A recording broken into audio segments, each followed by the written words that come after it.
இங்கு வரும்படியாக என்னை அழைத்து வந்த தேவாதி தேவனுக்கு முதலாவது என்னை நன்றியையும் வணக்கத்தையும் செலுத்திக் கொள்கிறேன். இங்கு இந்த பெருந்தண்டலம் கிராமத்தில் இந்த சபை திறப்பு விழாக்காக என்னை செய்தி கொடுக்கும்படியாக பாஸ்டர் ஜோயல் அவர்களும் இச்சபை போதகர் சாலமோனை கேட்டுக்கொண்ட நிமித்தம் இந்த செய்தியை நான் உங்களிடத்தில் பகிர்ந்து கொள்ள விருப்பப்படுகிறேன். இங்கே வந்திருக்கிற அனைவருக்கும், எல்லா மூப்பர்களுக்கும், மற்ற பாஸ்டர்களுக்கும் உள்ளத்தின் ஆழத்திலிருந்து என் வணக்கத்தையும் வாழ்த்துக்களையும் தெரிவித்துக் கொள்கிறேன். இன்று தியானத்திற்கென்று எடுத்துக்கொண்ட வசனம் எசேயாவின் புஸ்தகம் 47வது அதிகாரம் 48-17வது வசனம். இஸ்ரவேலின் பரிசுத்தராய் இருக்கிற உன் மீட்பரான கர்த்தர் சொல்கிறதாவது, பிரயோஜனமாய் இருக்கிறதை உனக்கு போதித்து நீ நடக்க வேண்டிய வழியிலே உன்னை நடத்துகிற உன் தேவனாகிய கர்த்தர் நானே. அப்படியாக சங்கீதம் 32:8 சொல்லுகிறது, நான் உனக்கு போதித்து நீ நடக்க வேண்டிய வழியை உனக்கு காட்டுவேன், உன்மேல் என் கண்ணை வைத்து உனக்கு ஆலோசனை சொல்லுவேன். அப்படியாக இந்த தேவாதி தேவனை நம்பி நீங்கள் ஆராதிக்கும் பொழுது அந்த தேவன் உங்களோடு கூட இருந்து உங்களுக்கு எல்லாவற்றையும் போதித்து நடத்துவார். தவறான பாதைகளை நாம் போகும் பொழுது அவர் நமக்கு அதை உணர்த்துவார், அது சரியில்லை, நீ இப்படி பண்ணு அப்படின்ட்டு. நம்ம அவருக்கு ஆலோசனை கேட்டோம்னா அவர் கரெக்டாக ஆலோசனை கொடுப்பார். அப்படியாக நமக்கு எல்லாவற்றையும் போதித்து கரம் பிடித்து நடத்துகிற தேவன் அவர் ஜீவனுள்ள தேவன், மெய்யான தேவன், ஜபத்தை கேட்கிற ஒரு தேவன். நம் விண்ணப்பத்தை எல்லாம் கேட்டு அதற்கு விடுதலை கொடுக்கிற விடுதலை நாயகன் அவர். இதுதான் இன்னைக்கு தியானத்துக்கு எடுத்துக்கொண்ட 2 வசனங்கள். நாம் கண்களை மூடி ஜெபித்து விட்டு பிறகு நாம் செய்திக்குள்ளாக கடந்துச்சு. ஸ்தோத்திரம் ராஜா, ஸ்தோத்திரம் ஸ்தோத்திரம் ஸ்தோத்திரம் அப்பா. எங்களை அதிகமாக நேசிக்கின்ற பரம தகப்பனே, அப்பா, உள்ளத்தின் ஆழத்திலிருந்து இந்த காலை வேளைக்காக நான் நன்றி சொல்கிறேன் சாமி. எந்த நோக்கத்தோடு இந்த பெருந்தண்டலம் கிராமத்துக்கு இந்த செய்தியை கொடுக்கும்படியாக நீர் அடியாளை அழைப்பித்தீரோ, உம்முடைய சித்தம் நிறைவேறட்டும் அப்பா. இங்கே வந்த ஒருவரும் வெறுமனே போகக்கூடாது சாமி. ஒவ்வொருவரையும் நீர் பேர் பேராக ஆசீர்வதித்து அவர்களை ஒரு சந்தோஷத்தோடு, சமாதானத்தோடு, ஒரு விடுதலையோடு இங்கிருந்து கடந்து செல்ல கிருபை செய்ய சுவாமி. அப்பா, இந்த காலை வேளைக்காக நான் உமக்கு நன்றி சொல்கிறேன் சுவாமி. நாங்கள் யாரிடத்தில் போவோம் ராஜா? வாழ்வு தரும் ஜீவ வசனங்கள் இடத்தில் மட்டுமே உள்ளது. நாங்கள் அறிந்தோ அறியாமலோ செய்த பாவங்கள், அக்கிரமங்கள், மீறுதல்கள், ஜபக்குறைவுகள், அவிசுவாசங்கள், என்ன குறை இருந்தாலும் எல்லாவற்றையும் ஒரு விஷயம் இந்த வேளையில் மன்னித்து உடைய விலையேற பெற்ற மாசற்ற குற்றமற்ற ரத்தத்தினால் எங்களை கழுவி ஆவி ஆத்மா சிரியத்தை பரிசுத்தப்படுத்துங்க சாமி. இப்படியே சன்னிதான் உட்கார்ந்து உடைய வார்த்தைகளை கேட்க எங்களை தகுதிப்படுத்துவீராக சுவாமி, தகுதிப்படுத்துவீராக. நீங்கள் அப்படி செய்துவிட்ட தயவுக்காக நன்றி. சாமி, வேதம் சொல்லுகிறது, அவருடைய குமாரனாகிய இயேசு கிறிஸ்துவின் ரத்தம் சகல பாவங்களையும் கழுவி நம்மை சுத்திகரிக்கும் என்று கேளுங்கள், அப்பொழுது கொடுக்கப்படும் என்று வார்த்தையை நம்பி நாங்கள் ஜெபிக்கிறோம் ராஜா. ஒவ்வொருவரையுமே தகுதிப்படுத்தியதற்காக நன்றி கர்த்தாவே. உடைய வார்த்தையை கேட்டு அதை நாங்கள் மனதில் இருத்தி அதற்கு கீழ்ப்படிந்து நடக்கும் பொழுது எத்தனை ஆசீர்வாதங்கள் சுவாமி. அப்பா, அளவிட முடியாத அளவிற்கு பல்லவத்தின் பலகணிகளை திறந்து கொட்டி ஆசீர்வதிக்கிற தேவனாக இருக்கிறப்பா. அதற்காக நன்றி கர்த்தாவே. நீர் இரக்கத்தின் ஐஸ்வர்ய சம்மனப்பா. ஜபத்தை கேட்டு மறு உத்தரவு கொடுத்து விடுதலை கொடுத்து எங்களை இளைப்பாற செய்கிற ஒரு தேவன். வருத்தப்பட்டு பாரம் சுமக்கிற இடத்தில் வாருங்கள், நான் இளைப்பாறுதல் தருகிறேன் என்று சொல்கிற தேவன் அப்பா. அவர் உங்களை விசாரிக்கிறவரானபடியால் உங்கள் கவலைகளை எல்லாம் அவர் மேல் வைத்து விடுங்கள் என்று வேதம் சொல்கிறது. அப்படியாக எங்கள் ஜபத்தை கேட்டு எங்களுக்கு ஒரு விடுதலை கொடுக்கிற நாயகனை, பதில் கொடுக்கிற தேவனாய் எங்களை இடைப்பாறுதலாம் இருப்பதற்காக நன்றி. வந்த ஒவ்வொருவரையும் பேர் பேராக ஆசீர்வதிங்கப்பா. வந்தவர்கள் வந்த வண்ணமாக அல்ல சுவாமி, ஒரு ஆசீர்வாதத்தோடு, சமாதானத்தோடு, விசுவாசத்தோடு என் காரியத்தை என் தேவன் செய்து முடிப்பார் என்ற நம்பிக்கையோடு இங்கிருந்து கடந்து செல்லட்டும். தொடர்ந்து இங்கே வந்து ஆராதனையில் கலந்து கொள்ளட்டும். உடைய மேலான ஆசீர்வாதத்தை பெற்றுக்கொள்ளட்டும் சுவாமி. புதகர் சாலமன் அவர்களை நீர் கரம் பிடித்து வழி நடத்துங்கப்பா. உம்முடைய சித்தத்தின்படி திட்டத்தின்படி ஒவ்வொன்றையும் அவர் போதித்து போதித்து போதித்து நீர் கரம் பிடித்து வழிநடத்து. இந்த இடத்துல எப்படி ஆலோசனைகள் சொல்ல வேண்டும், என்ன வார்த்தைகள் பேச வேண்டும், எல்லாவற்றையும் நீர் போதித்து கரம் பிடித்து வழிநடத்துங்க. நீங்கள் பொறுப்படுத்திக் கொண்ட தயவுக்காக நன்றி. துதி கனம் மகிமை எல்லாம் ஒருவருக்கே செலுத்துகிறோம் சுவாமி. சுவாமி வேதம் சொல்லியிருந்து பேசுவது நீங்கள் அல்ல, பிதாவின் ஆவியான உங்களிலிருந்து பேசுவார்கள். அப்படியாக நான் அல்ல சாமி, நீர் பேசும் நாங்கள் கேட்கட்டும். வாய்க்காவல் வைங்கப்பா.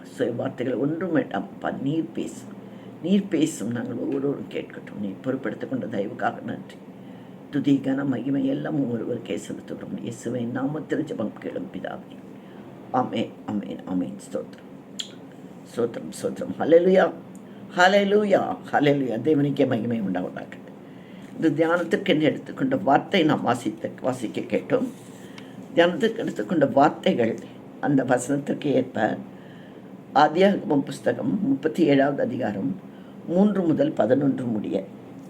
இஸ்ரவேலின் முதிர் வயதிலே யோசேப்பு தனக்கு பிறந்ததினால் இஸ்ரவேல் தன் குமாரர் எல்லாரிலும் அவனை அதிகமாய் நேசித்து அவனுக்கு பல வருடமான அங்கேயை செய்வித்தான். அவனுடைய சகோதரர் எல்லோரிலும் அவனை தங்கள் தகப்பன் அதிகமாக நேசிக்கிறதை அவன் சகோதரர் கண்டபோது அவனோடு பட்சமாய் பேசாமல் அவனை பகைத்தார்கள். யோசேப்பு ஒரு சொப்பனம் கண்டு அதை தன் சகோதரருக்கு அறிவித்தான். அது நிமித்தம் அவனை இன்னும் அதிகமாய் பகைத்தார்கள். அவன் அவர்களை நோக்கி, நான் கண்ட சொப்பனத்தை கேளுங்கள்.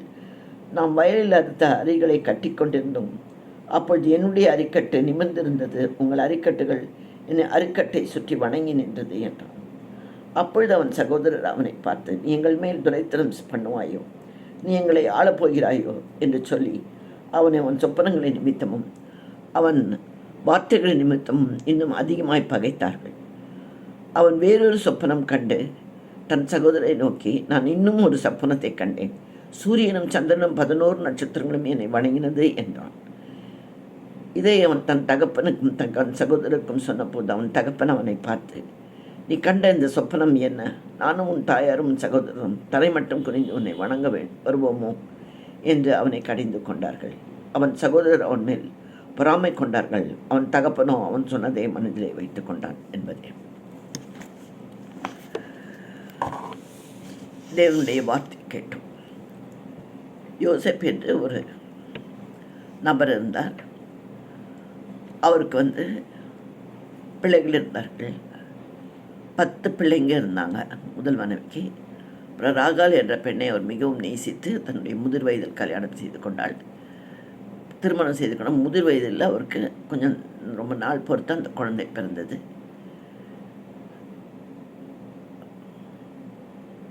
யாக்கோபுக்கு அவன் பேர் தான் யோசேப்பு. அந்த யோசேப்புக்கு அதனால் அவனுக்கு யாக்கோபுக்கு ரொம்ப விருப்பம். அந்த இஸ்ரவேலுக்கு ரொம்ப அவன் மேலே பிரியம் ஜாஸ்தி. அவனை ரொம்ப எக்ஸ்ட்ரா நேசிச்சா அவனுக்கெல்லாம் ட்ரெஸ் எல்லாம் வாங்கி கொடுப்பான். அந்த மாதிரி அதனால தான் அவங்க கூட பிறந்தவங்களாம் ரொம்ப போகிறான் அவங்க மேலே. அப்புறம் அவனுக்கு ஒரு தம்பி இருந்தான். அவன் பேர் பென்யமீன்.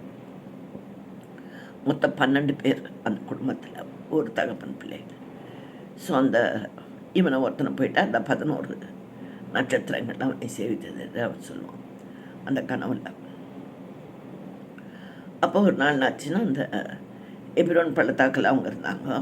இந்த அண்ணன்மார்கள்லாம் சீகேமுக்கு ஆடு மேய்ப்பதற்காக சென்றார்கள்.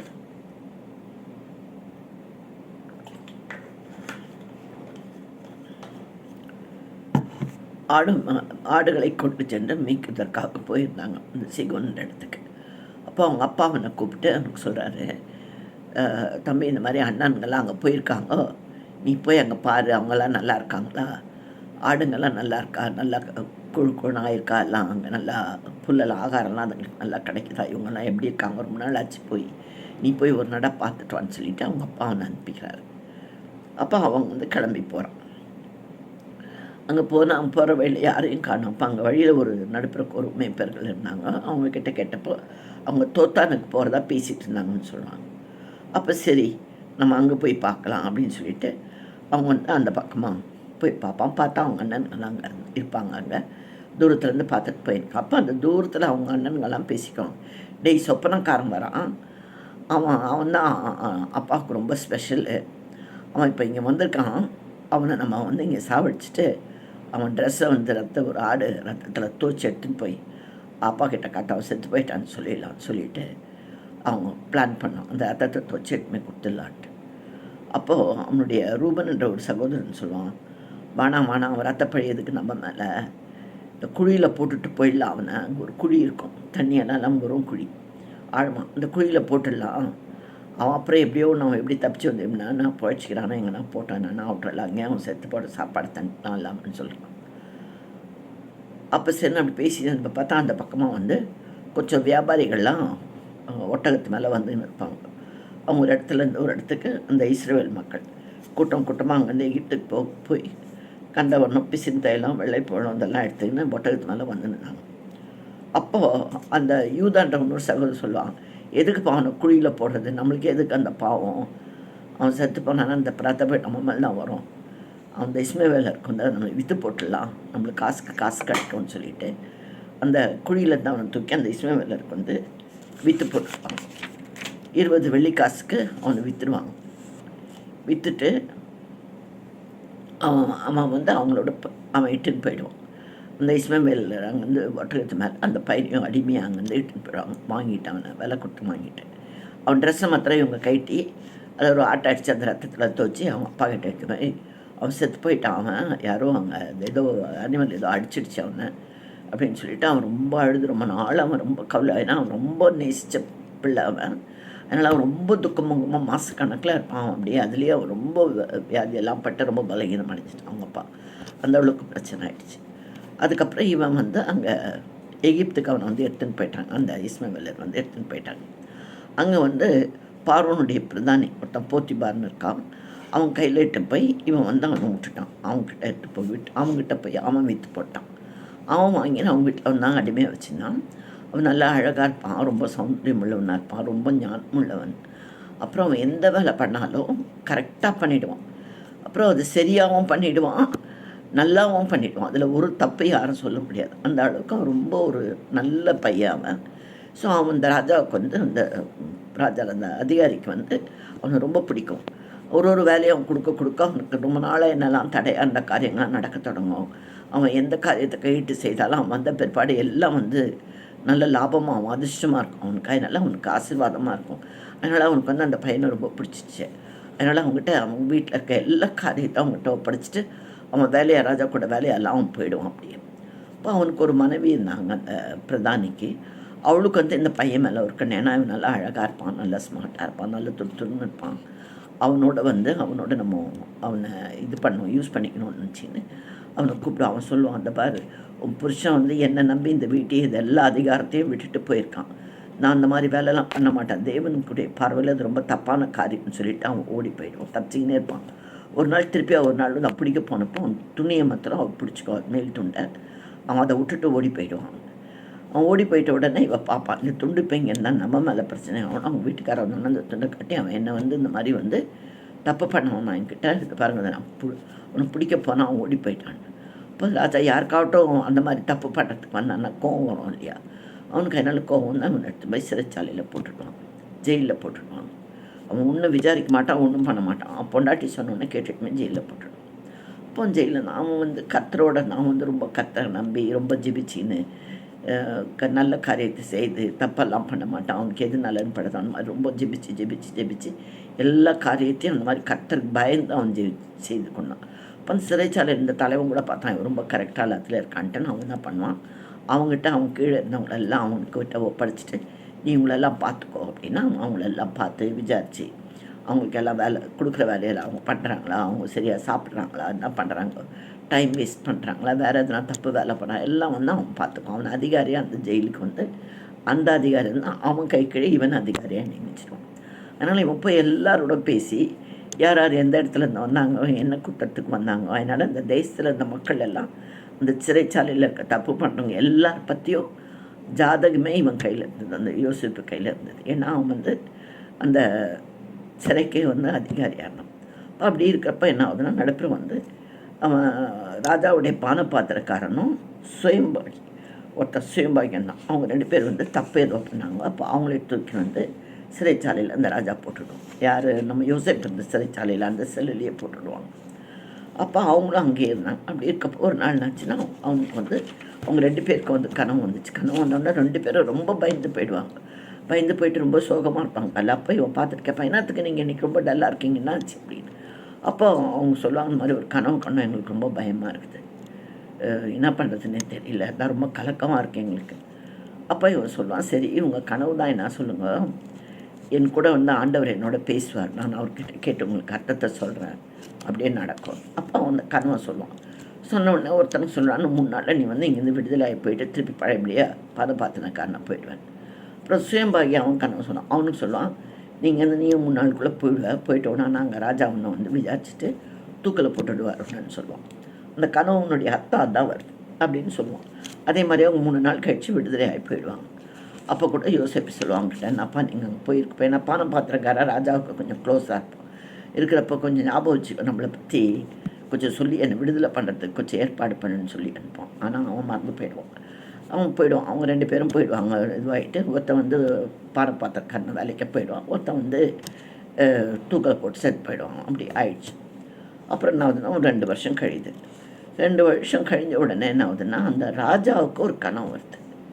அந்த கனவு வந்துட்டு அவன் ரொம்ப பயந்து போயிட்டு அந்த ஊரில் இருக்க ஞான திருஷ்டிக்காரனுங்க, அப்புறம் மந்திரவாதிங்க, தந்திரவாதிங்க எல்லாரையும் கூப்பிட்டு எல்லாரையும் கேட்பான், "இப்படி எனக்கு கனவு வந்தது, என்னதுன்னு எனக்கு தெரியல, எனக்கு ரொம்ப பயமாக இருக்குது, எனக்கு நீங்கள்லாம் எதனா ஒன்று சொல்லுங்க." அப்போ ரொம்ப நாளாக அவன் யாருக்கும் ஒன்றுமே சொல்கிறதுக்கு தெரியாது, அர்த்தமே தெரியல, அர்த்தம் தெரியல நினைப்பாங்க. அப்போ இந்த பானை பாத்திரக்காரனுக்கு சட்டு ஞாபகம் வரும், ஐயோ நம்ம சிறைச்சாலையில் இருந்த நம்மளுக்கு ஒரு கனவு வந்துச்சு, நம்ம கூட ரொம்ப கலங்கி போனப்போ அந்த சிறைச்சாலையில் இருந்த எபிரேய பையன் அந்த யோசேப்பு நம்மளுக்கு அர்த்தம் சொன்னால் கரெக்டாக அப்படியே நடந்தது, அவனை கூப்பிட்டு வந்தால் ராஜாவுடைய கணக்கு அவன் தேவாவை பெற்ற மனுஷன் அவன் சொல்லிவிடுவான் அப்படின்னு சொல்லிட்டு ராஜாவுக்கு போய் ஐடியா கொடுப்பான். கொடுத்தவொடனே ராஜா அவன் சரின்னுட்டுன்னு உடனே ஆரம்பித்து சிறைச்சாலையில் அவனை கூட்டிகிட்டு வந்து அவனை குளிப்பாட்டி அவனுக்கு நல்ல ட்ரெஸ் எல்லாம் போட்டு அவனை கூட்டிகிட்டு வந்து ராஜ சமூகத்தில் கொண்டு நிற்க வைப்பாங்க. அப்போ அந்த ராஜா வந்து சொல்வார், அவனுடைய கனவு வந்து எக்ஸ்பிளைன் பண்ணுறார். ஒரு நதிக்கரையில் நான் நின்று இருக்கா போல இருக்குது, அங்கேருந்து முதல்ல வந்து ஒரு 7 நல்ல புஷ்டியாக ஆரோக்கியமாக இருக்கிற 7 பசுக்கள் அங்கேருந்து ஏறி வந்து கதிர்களை சாப்பிட்டுன்னு இருந்துச்சு. அப்புறம் கொஞ்ச நேரம் பொறுத்து பார்த்தா இன்னும் 7 பசங்க வந்ததுங்க. அதுங்க வந்து ரொம்ப அவலட்சணமானதும் ரொம்ப அப்படியே கேவலமாக இருந்தது. இழைச்சி அப்படியே எலும்பெலும்பாக அப்படியே அது பார்த்தாலே நல்லாவே இல்லை, ரொம்ப பயங்கரமாக இருந்தது. இது வரைக்கும் இந்த எகிப்து தேசம் முழுவதுலேயே நான் அந்த மாதிரி ஒரு பசுவை வந்து நான் பார்த்ததே இல்லை, அது அவ்வளோ மோசமாக இருந்தது. அப்படி 7 பசு ஏழி வந்தது. அப்புறம் அதுங்க வந்து என்ன பண்ணிச்சுன்னா கொஞ்ச நாளுக்கு அது பண்ண அந்த 7 கொழுத்த பசுக்களை சாப்பிட்டுடுச்சு. அது சாப்பிட்டப்புறம் கூட அது வந்து ஹெல்த்தியாலாம் மாறல, அது அப்படியே அந்த கேவலமாக அந்த அபலட்சணமாக தான் இருந்தது பார்க்கறதுக்கான. அந்த 7 பசுக்களை வந்து கொழுத்த 7 பசுக்களை வந்து பறிச்சிட்டு போட்டுடுச்சு. அப்புறம் ஒரு 2-3 நாள் பொறுத்து வந்து இன்னொரு கண்ணு வந்தது. அதில் எப்படின்னா அதே மாதிரி ஒரு நிறைமீனியுள்ள 7 நல்ல கதிர்கள் ஒரே தாளிலிருந்து முளைக்க கண்டேன். பின்பு சாவி மாணவிகளின் கீழ்காற்றினால் தீந்து போன பதறானைகளாகவும் 7 கதிர்கள் முளைத்தது. அந்த காஞ்சி போன 7 கதிர் வந்து நல்ல கதிர் 7 கதிரை வந்து அதே மாதிரி விழுங்கி போட்டது அப்படின்ட்டு அந்த ஒரு கனவு வரும். அதையும் சொல்லுவான். எல்லாம் மந்திரி வர வச்சு யாரை கேட்டாலும் யாருக்குமே அந்த அர்த்தம் சொல்ல முடியல. ராஜா அப்படியே கலங்கி போய் நிற்கிறான். அப்போ இந்த இப்ரேஸ் யோசேப் வந்து கொஞ்சம் நல்லா யோசிச்சுட்டு அவன் வந்து நல்லா ஜபம் பண்ணிவிட்டு அவன் வந்து சொல்லுவான். அப்போ வந்து யோசேப் வர வச்சோம்.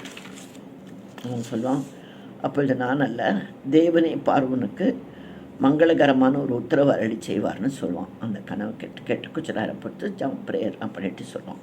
நீங்கள் ஒன்றும் கவலைப்படாதீங்க ராஜா, இது விஷயம் என்னன்னா, 7 நல்ல பசு வந்து 7 வருஷம், அந்த 7 கதிர்ன்றதும் 7 வருஷம். முதல் 7 வருஷம் இந்த உங்கள் ராஜ்யத்தில் நல்ல செழிப்பு இருக்கும், கதிருங்க நிறைய முளைக்கும், நல்ல அறுவடைலாம் சூப்பராக இருக்கும். அடுத்த 7 வருஷம் என்ன ஆகுனா பஞ்சத்தில் ஆகிடும். அதுதான் இந்த கனவு உங்களுக்கு வந்து குறிக்குது. கதிரும் அதே தான் அர்த்தம், இந்த பசுங்களும் அதே தான் அர்த்தம். இந்த பசுங்களும் இந்த கதிருங்களும் 7 வருஷம். ஹெல்த்தியாக இருக்கிறது வந்து நல்ல செழிப்பான 7 ஆண்டுகள், அதுக்கு பின்னால் 7 ஆண்டுகள்.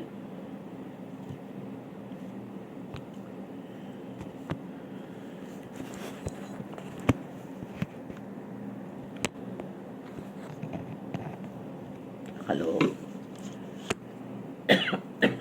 அதுக்கு பின்னால் 7 ஆண்டுகள் வந்து நல்லா பஞ்சமாக இருக்கும் அப்படின்னு சொல்லுவோம்.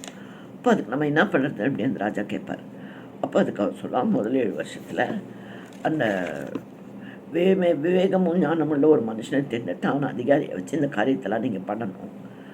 அப்போ அவன் சொல்லுவான், முதல் 7 வருஷம் நல்ல விளைச்சலுக்கப்போ ஒரு வருஷமும் 5ல் ஒரு பங்கு மாத்திரம் செலவு பண்ணிவிட்டு மீதியெல்லாம் எடுத்து ஸ்டோர் பண்ணி வைக்கணும். அப்போ அந்த பஞ்சகாலத்துக்கு அது அந்த 7 வருஷத்துக்கு அது வரும். அப்போ அதை கேட்டுட்டு அந்த ராஜா வந்து சொல்லுவான், இந்த பார்ப்பா தேவாவை பெற்ற உன்னை தவிர வேறு யாரும் இந்த வேலையெல்லாம் பண்ண முடியாது, அதனால் நீயே இதை பண்ணிவிடு அப்படின்னு சொல்லி அவன் கையில் அந்த முழு பொறுப்பையும் கொடுத்துருவான். அதே மாதிரி அவன் சொல்லிவிட்டு அவனை வந்து அந்த தேசத்துக்கு மொத்தம் அதிகாரியாக்கி அவனுக்கு வந்து ஒரு மெல்லிய வஸ்திரம் தட்டம் போட்டு முதல் மோதிரத்தை கட்டி அவன் கையில் முதல் மோதிரத்தை போட்டு அவனுக்கு வந்து சரப்பணி சரப்பணி எல்லாம் மாலெல்லாம் போட்டு தண்டாரா போட்டு ஊர் முழுவதும் சுற்றி காத்துங்க அவனுக்கு. இவன் தான் இனிமேல் இந்த மொத்த தேசத்துக்கு அதிகாரி, நான் சும்மா சிங்காரத்தில் இருப்பேன், அவ்வளோதான், எல்லாம் எது ஒன்றுனா அவனை தான் நீங்கள் கேட்கணும்னு சொல்லி முழு அதிகாரத்தை அவனுக்கு கொடுத்துருவான். அவன் இதே மாதிரி எல்லாம் சுற்றி பார்த்துட்டு முதல் 7 வருஷம் நல்ல செழிப்பான விளைச்சலெல்லாம் எல்லாம் அந்தந்த இடத்துல எந்தெந்த ஏரியாவில் எங்கெங்கே விளைச்சல் இருக்கோ அதை சேர்த்து 5ல் ஒரு பங்கு மாத்திரம் செலவு பண்ணிவிட்டு மீதியெல்லாம் சேர்த்து வச்சுடுவோம்.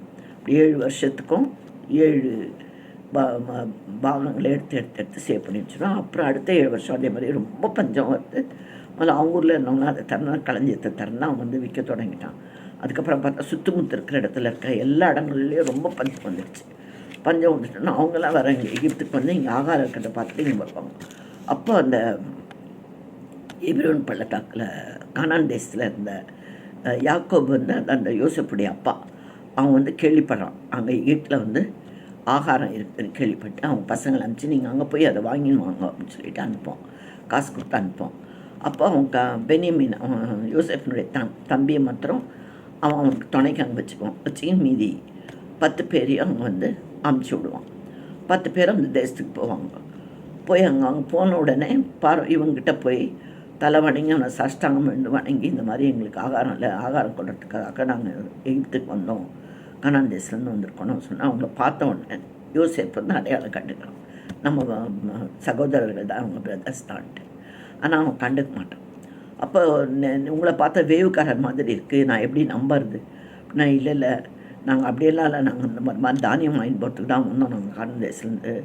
நாங்கள் எல்லாருமே ஒரே குடும்பம் தான், ஒரு தகப்பனுக்கு பிறந்த பசங்க, நாங்கள் மொத்தம் 12 பேர், நாங்கள் 10 பேர் வந்திருக்கோம். கடைசி தம்பி வந்து எங்கள் அப்பாவோட துணைக்கு இருக்கிறான், ஒருத்தன் வந்து அவன் வந்து எங்கேயோ காணாமல் போயிட்டான் அப்படின்னு சொல்லுவாங்க. யார்? அந்த யோசேப்பை தான் காணாமல் போயிட்டான்னு சொல்லுவாங்க. அவங்ககிட்ட எப்படி சொல்கிறது, நாங்கள் தான் பண்ணோம் அப்படின்லாம் என்னால் அப்படி சொல்லுவாங்க. சொன்ன உடனே வந்து அவங்களுக்கு வந்து உங்களை நான் வந்து இது பண்ண மாட்டேன். அப்போ நீங்கள் வந்து என்ன பண்ணுங்கள், ஒருத்தனை வந்து அவன் கட்டி போட்டுடும், சிமியோன்னு ஒருத்தர், அவனை மாத்திரம் அவன் வந்து அங்கே உள்ளே கட்டி போட்டுட்டு நீங்கள் எல்லாம் மீதி 9 பேர் போய் உங்கள் தம்பியை கூட்டிகிட்டு வாங்க, வந்தால் தான் நான் நம்புவேன் இந்த மாதிரி நீங்கள் வேவுக்காரில் நல்லவங்கன்ட்டு, அப்போ நான் உங்களுக்கு இது பண்ணுவேன்னு சொல்லிவிட்டு அவன் அப்போ நான் அவனை கட்டி வச்சுட்டு அவனுக்கான தானியெல்லாம் கொடுத்து அவனை அனுப்புவான். அப்போ தான் நம்ம அப்போ அவங்க எடுத்துன்னு போவாங்க, அந்த காசெல்லாம் கொடுத்துட்டு அந்த தானியெல்லாம் வாங்கிட்டு போவாங்க.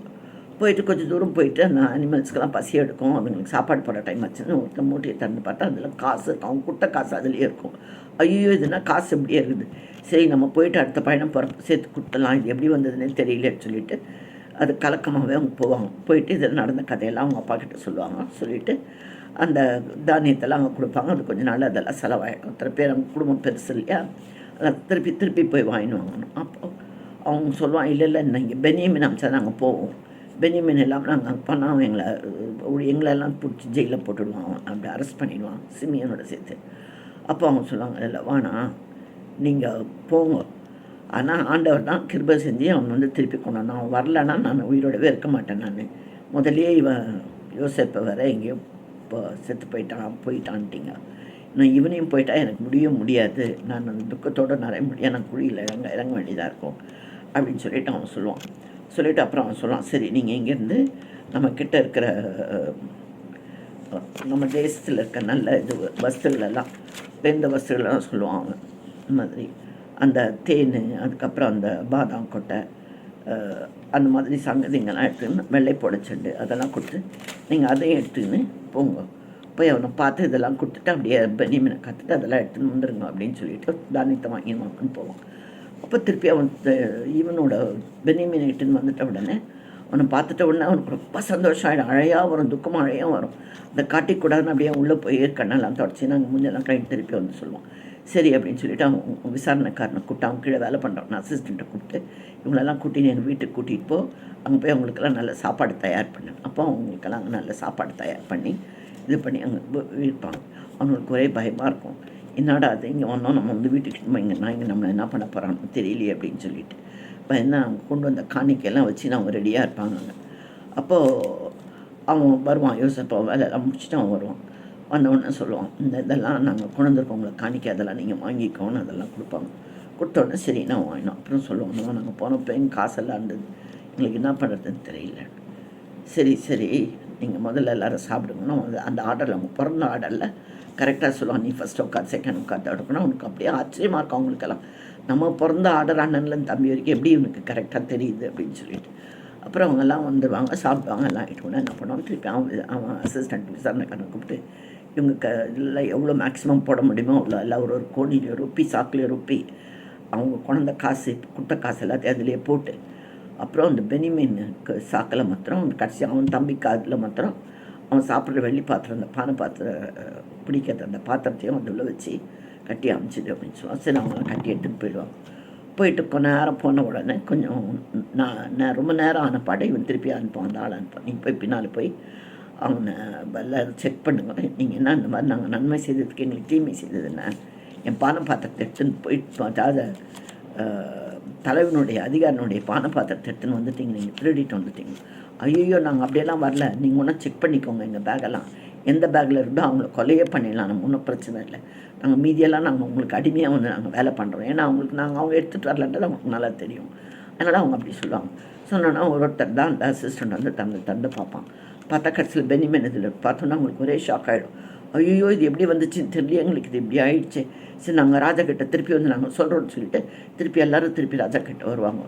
யூதாவும் அவனுடைய யூதாவும் அந்த பெனிமீனை கூட்டிகிட்டு அவங்கக்கிட்ட வருவாங்க.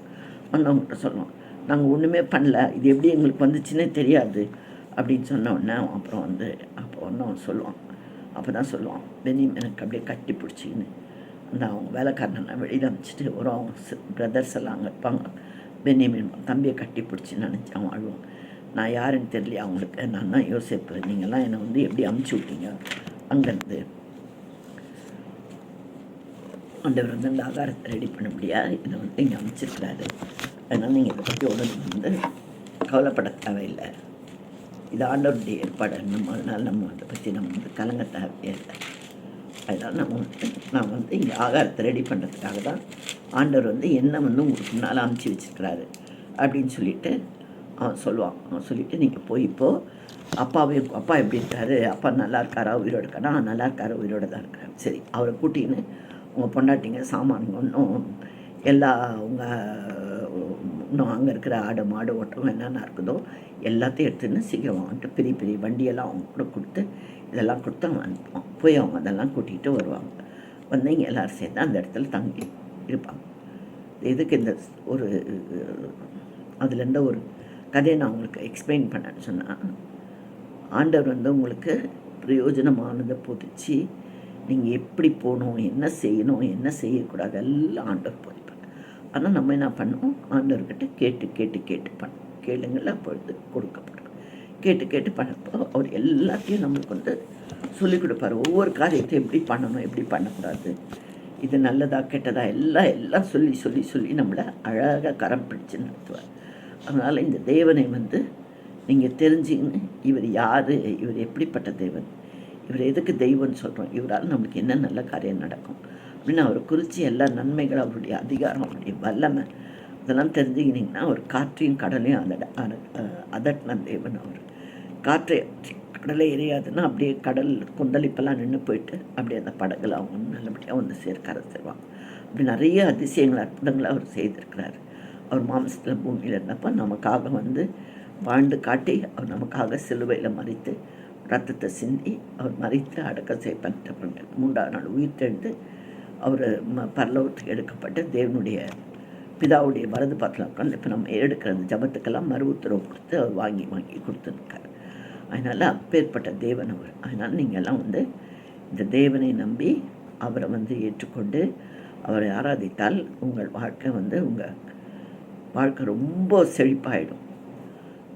அந்த கடனெல்லாம் நம்ம அடிச்சிடலாம். உங்களுக்கு வியாதி இருந்துச்சுன்னா நீங்கள் இங்கே இந்த ஆலயத்துக்கு இங்கே ஐயா கிட்ட சொல்லி நீங்கள் ஜெபிச்சிங்கன்னா உங்கள் வியாதியெல்லாம் சுகமாயிடும். கடன் இருந்தால் கடன் தீர்ந்துடும். வீடு ஒன்றுனா வீடு ஏற்பாடு பண்ணி கொடுப்பாரு. திருமணம் ஆகணும்னா வாங்கி கொடுப்பாரு.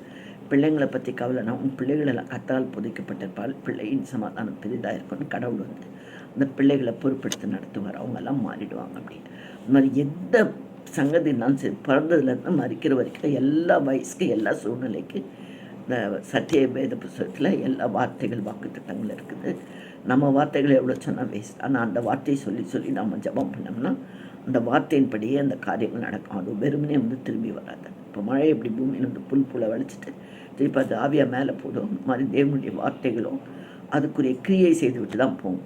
ஸோ அதனால் நீங்கள் பிரயோஜனமான போதித்து அவர் நடத்துகிற தேவன், ஜெய வாழ்க்கையை கொடுக்குற தேவனால் உங்களுக்கு என்ன காரியம் இருந்தாலும் நீங்கள் அதை ஆண்டவர்கிட்ட சொல்லி அதை நீங்கள் வேண்டிக்கினீங்கன்னா அது அப்படியே நடக்கும்.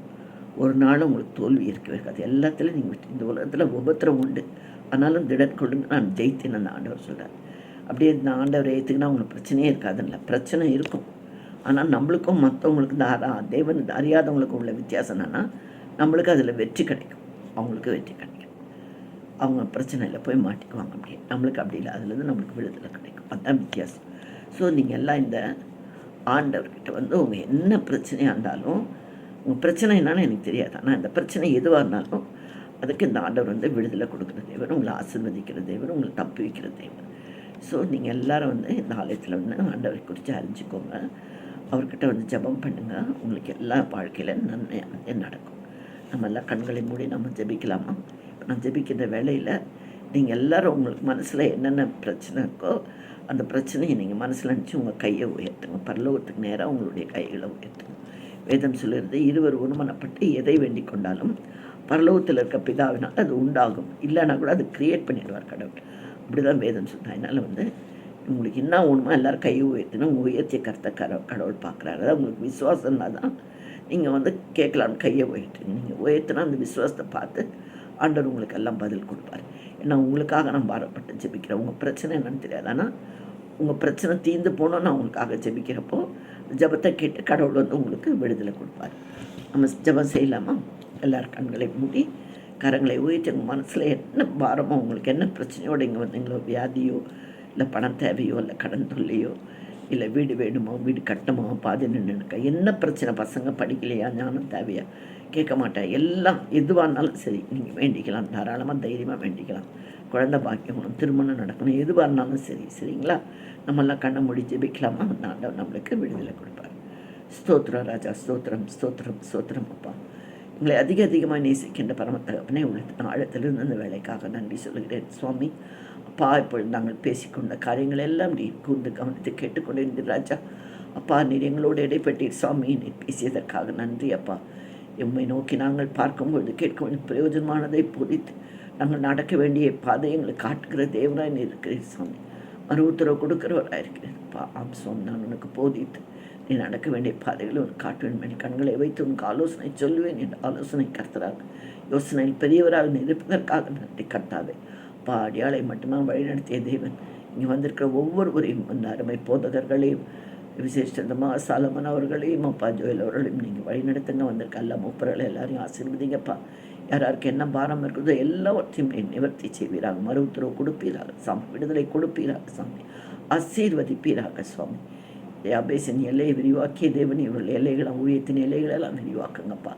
அநேகருமே அறிந்து கொள்ளும், ரட்சிக்கப்படும், சொர்க்கத்துக்கு சேரவும் அப்பா நீங்கள் கிருபை செய்யுங்கப்பா. நீங்கள் பொறுப்படுத்திக் கொள்ளுங்க சாமி. நாங்கள் எடுக்கின்ற எல்லா பிரயாசங்களையும் நீங்கள் வாய்க்க செய்யுங்க. ஒன்றுமே விருதாவாக போகக்கூடாது சுவாமி. எல்லா பிரயாசங்களையும் பிரவேசங்களையும் வாய்க்க செய்யுங்க சுவாமி. அப்பா, இந்த இங்கே வந்திருக்க அத்தனை மக்களையும் பேராக நீர் மார்போடு அனைத்து முத்தமிட்டு ஆசீர்வதித்து அனுப்பும். ஒரு நிச்சயத்தோடு போகட்டும் அப்பா. இந்த ஆலயத்துக்கு நாம் வேண்டிக் கொண்டால் நம் பிரச்சனைகளால் தீர்ந்து விட ஒரு நம்பிக்கையோடு இந்த அவர் கடந்து செல்லுங்கள். பொறுப்படுத்திக் கொண்ட தயவுக்காக நன்றி. போதகரை ஆசீர்வதி, குடும்பத்தை ஆசீர்வதியும், பிறந்திருக்க அந்த சிறு குழந்தையை நீங்கள் பொறுப்படுத்த உங்களுக்கு வளர்க்க வேண்டிய ஞானத்தை எல்லாம் உங்களுக்கு கொடுத்துருங்க. தேவைகள் எல்லாம் சந்திங்க. மீதியான துணிக்கி எடுக்க செய்யுங்க. பொறுப்படுத்திக் கொண்ட தயவுக்காக நன்றி. துதி கன மகிமையில் அம்மாவுக்கே செலுத்துகிறேன். இயேசுவை நாமத்தில் ஜெபம் கேளும் பிதாவே. ஆமென் ஆமென் ஆமென். ஸ்தோத்திரம் ஸ்தோத்திரம். God bless you all. ஹalleluya, ஹalleluya, ஹalleluya. எத்தனை பேர் விசுவாசிக்கிறீங்க உங்கள் பதில் கிடைக்கணும்? நீங்கள் எல்லா கரங்களையும் தட்டி தேவனுக்கு நன்றி சொல்லும். அப்போ தான் அது நம்ம விசுவாசிக்கிறோன்றதுக்கு ஒரு அர்த்தம். நம்ம கை தட்டி அவரை நோக்கி பார்ப்போம். கரங்களை நல்லா தட்டுங்க. Very good, very. God bless you all.